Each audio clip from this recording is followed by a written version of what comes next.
So, back for the first episode of Believe in Boyt in Series 12. So, I'm going to be using other people's teams for now because I feel like I need to get a bit more practice in because the tournaments in real life are coming up again. We've got Liverpool in a month's time, we've got EUIC in 2 months' time, so I want to get some practice in. But I also don't want to build any teams for this because the building that I'm doing is for the tournaments, and I want to keep that hidden. So I'm just going to use some teams that are built by other people. This one was built by 2017 World Champion Ryota Otsuba. Starting from rank 1, it seems. I haven't played for a while on the ladder, so I need to climb back up to Master Ball, but that is fine. Like, I haven't played on the ladder. It's got to be months at this point. I don't know how many months. But you drop like 2 per not playing, right? Okay, so 1 restricted. And the Watermon doesn't have Aquajet, so I'm not sure what the Colossal's doing there, but that's fine. Okay. Grimsnod's putting me off the Indeedee Calyrex a little bit.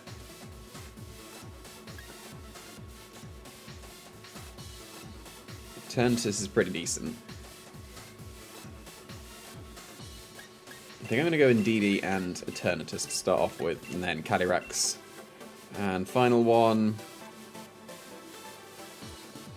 should be Metagross, right? Like, they don't really have too much for Metagross. So I'm planning on Dynamaxing the Metagross in the back. I'll just start spamming some Helping Hand things with the Eternatus to start off with, and then late game max the Metagross. I reckon a Helping Hand Dynamax Cannon would OHKO a Lapras. I want them to lead with that so I can find that out.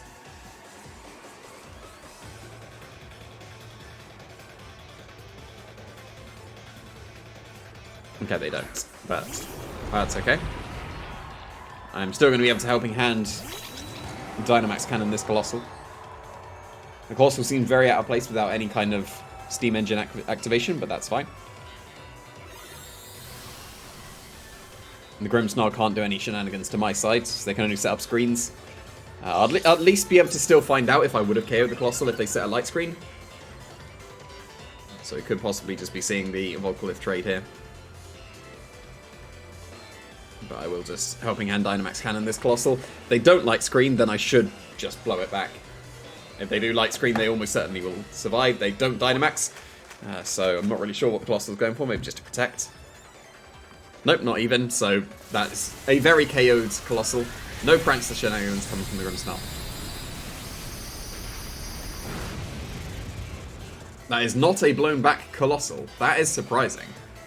That's got to be Assault Vest then, right? No, it's going to be Power Herb. Okay, so I am overestimating is the one I'm looking for. Overestimating the Eternatus, unless it's not a Power Herb. No, it's probably Assault Vest then.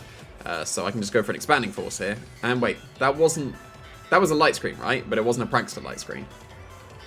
I guess I am right at the bottom of the ladder, but, you know, still.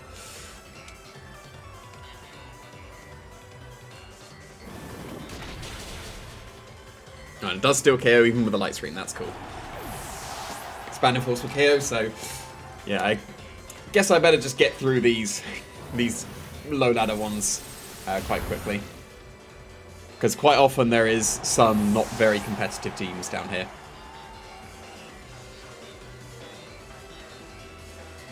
Because the Meteor Beam is good on the Colossal, but you definitely want to Dynamax it. There's the Zacian.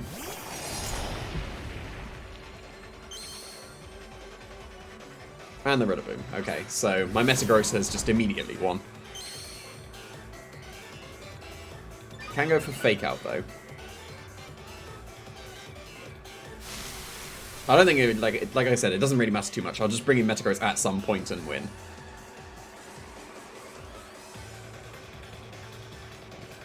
But I might as well just play it extra safe here. Who knows what can happen at the bottom of the ladder. If they go for a sub and a Swords Dance, whoops. But this should still be fine.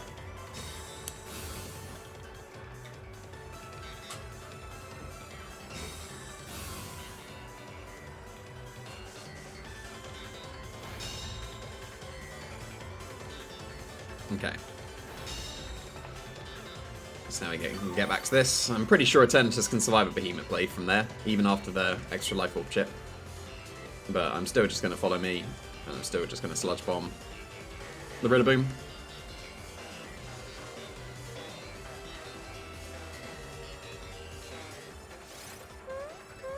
They probably should be Dynamaxing their Rillaboom at this point, but there we go. Oh, not quite. Not quite. Needs to be that extra Expanding Force.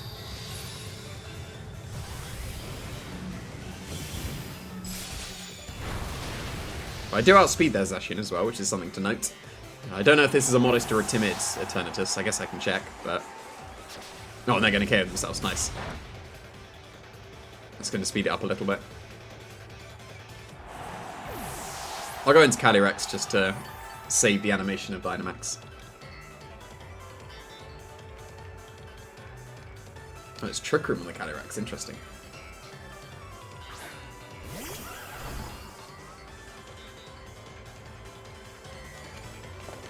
But now this is single target Astral Barrage as well. They've still got their Light Screen.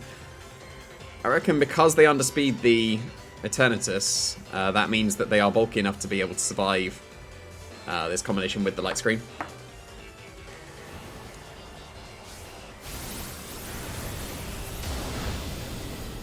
Yeah, this should not KO.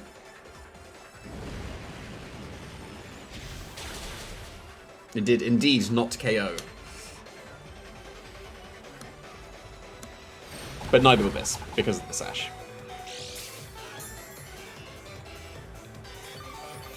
The annoying thing about their Rillaboom is the grassy terrain is taking up all this time. Because you have to go through all the animations of the grassy terrain recoveries.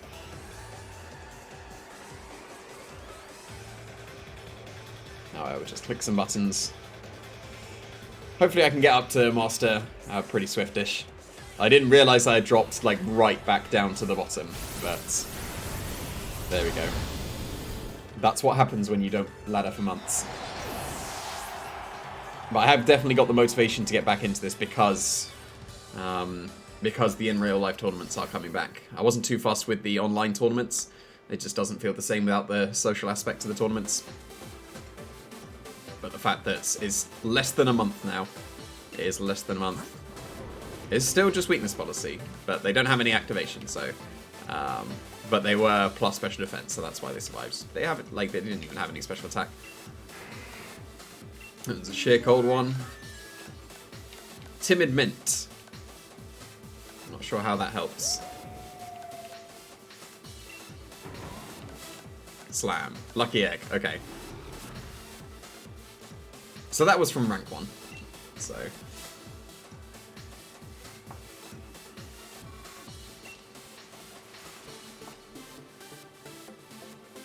How many wins is it?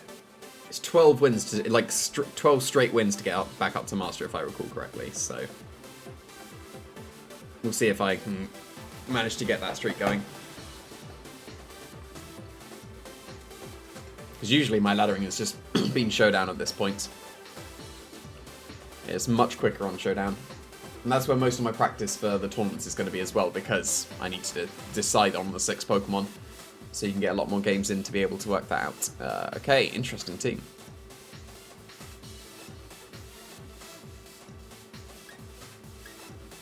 I had Expanding Force on the Calyrex, right? Yeah, I did. And I can just check. This is a timid one, okay. So yeah, I can just go in DD and Calyrex and just double Expanding Force, and I'll be fine. And then final one... Kingler's terrible here. It'll be Metagross the last.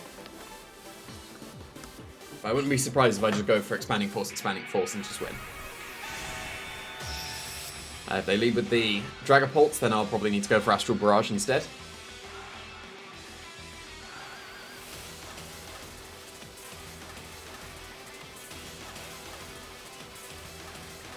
There's Regidrago. And Toxtricity, okay.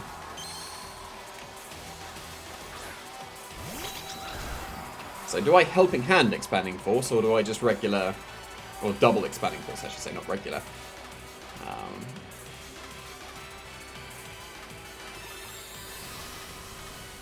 Because if they outspeed me, like if they're Scarf on the Regidrago, I'm surviving with both because of the Psychic Seed and the Focus Sash.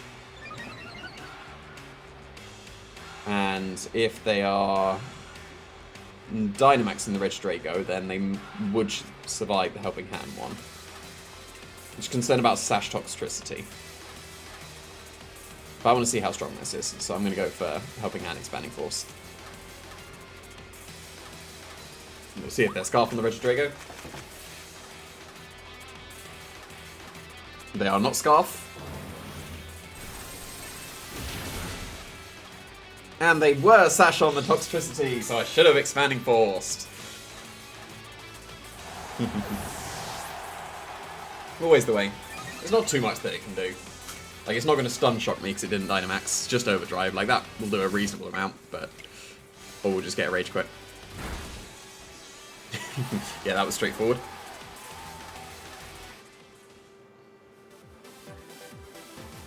Well, at least that was a quick one. But that's what, if you're unprepared for, Calyrex can do. Like, you need to be ready against Calyrex, else it will just completely sweep your team. I want to use the Kingler. Mainly for the thumbnail, but I want to use the Kingler. This is a match that Kingler can absolutely come to. So, this is looking more like a competitive team. What do I do against the Mimikyu? I can go Calyrex and Metagross. And then if they don't lead with Fake Out, then I can go... No, but if they lead with a Moongus Mimikyu, that becomes a bit more awkward.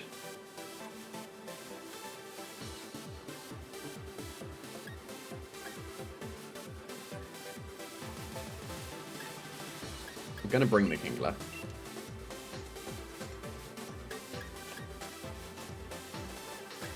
Yeah, if they bring a Moongus Mimikyu, then that's a lot more awkward. If they just bring Incineroar Mimikyu, then I beat that. Because I can just go for Astral Barrage and Dynamax the Metagross. And I'll bring the Eternatus, the last one. But I'm hoping not to see Mimikyu Amoongus, because then they'll get the paid switch into the Calyrex, which could get a bit awkward.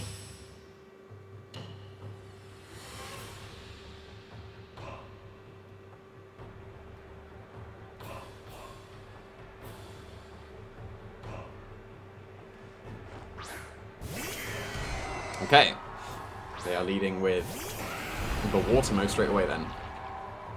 Interesting.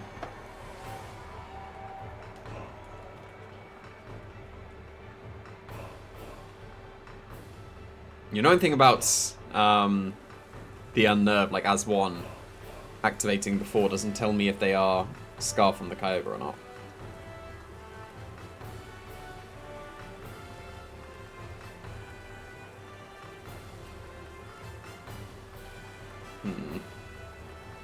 They are Scarf, that is incredibly awkward. And I'm not sure I want to Dynamax the Metagross here. Because I'm not Weakness Policy, I'm just Assault Vest. That should allow me to survive the attacks that are coming out. Because I want to Dynamax the Kingler. I'm probably going to Dynamax the Seismitoad here. And if there's Scarf on the Kyogre, that's pretty awkward.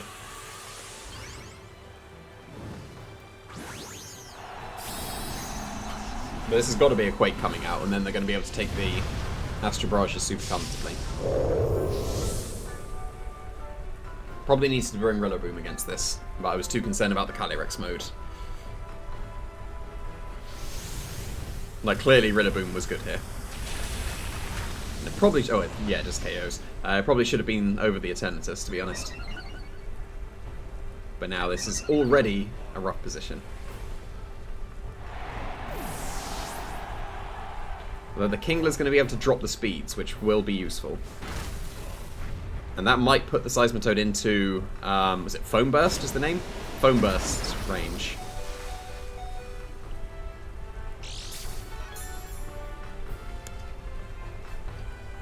So we'll go into Kingler here. I am assuming it's G-Max. If it's just Geyser, that's a bit awkward. So I'll protect, because even if they attack the Calyrex, it's being KO'd anyway. And I'll go for the Foam Burst into the Seismitoad. Because if they attack the Kingler with the Seismitoad this turn, then Calyrex survives and is able to Astral Barrage next turn because of the -2 drop. So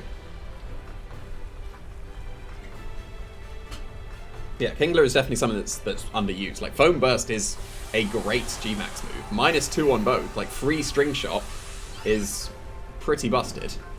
It's just a shame that Kingler's special defense lets it down. If it had a bit more special defense, I think it would be used more, because its attack is great. Its speed is somewhat okay.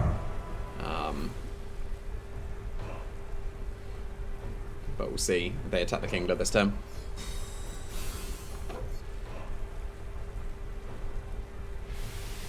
Oh, the Airstream's going to offset it a bit.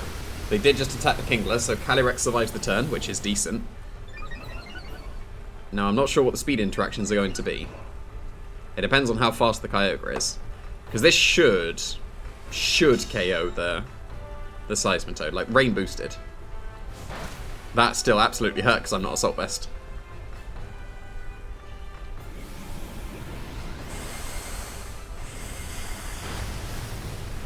Oh, it didn't KO. So that is... I used to call it Beast Boost bait. Because, like when you had the Ultra Beast, that's like a free +1 special attack kind of thing. But now I will Astral Barrage. I should outspeed the Seismitoad. Like, I'm very confident that I do, based on maths. But then does the Kingler outspeed? It probably still should. Probably still should. Like, I'm banking on... Like, I don't know how fast this Kingler is. I'm hoping it will be. But that is a free +1. Like, I'll lose the Calyrex here. But Kingler needs to outspeed for me to have a chance. And if it doesn't, awkward. It did, okay. So if they're going for Water Spout, Kingler should survive the turn, because this is still going to absolutely chunk it. Like, I should survive a Water Spout from there.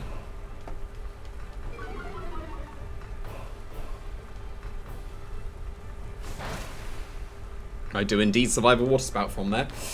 Okay, so this is not over, unless it's Mimikyu in the back, and then it's definitely over.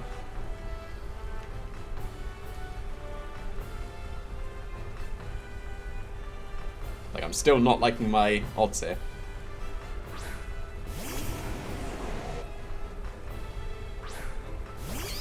That is an Amoonguss. Okay.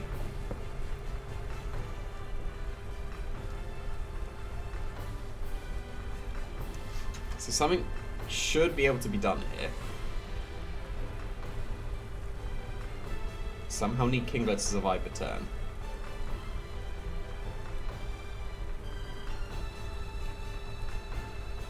Don't think I can do that, and I can't 1v2 with the Eternatus.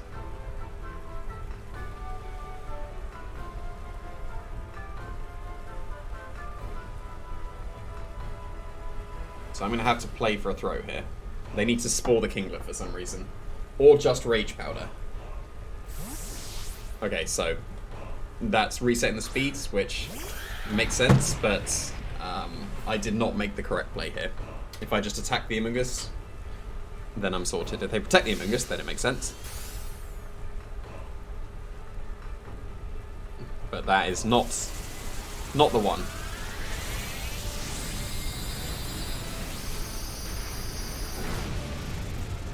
So Darkness should KO the Amoonguss from there. And they did just pull the Eternatus. So, like, I did need to attack with the Kingler, but if they just Water Spout again, then I still just lose. So, there wasn't too much that could be done there. So, not going to get the streak of 12, unfortunately. But I got the thumbnail for Kingler, so we're all good. I'll try and see how much this would do. Like, Alex Switch and Wide Guard is cool, but you can see how much a Kingler would benefit from the Assault Vest. Because the Water Spouts would have done so much less.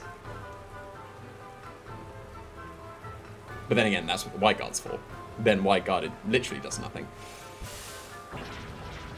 I guess I'll find out if the Darkness would have KO'd the Amoonguss based on this damage, because Knockoff is going to do a little bit less than Darkness would have done. Yeah, so that's going to be it. I think there is someone at the door, so I'm going to end this recording here, even though, no, I'm going to get KO'd here, so I'm going to leave the recording there, because someone's at the door.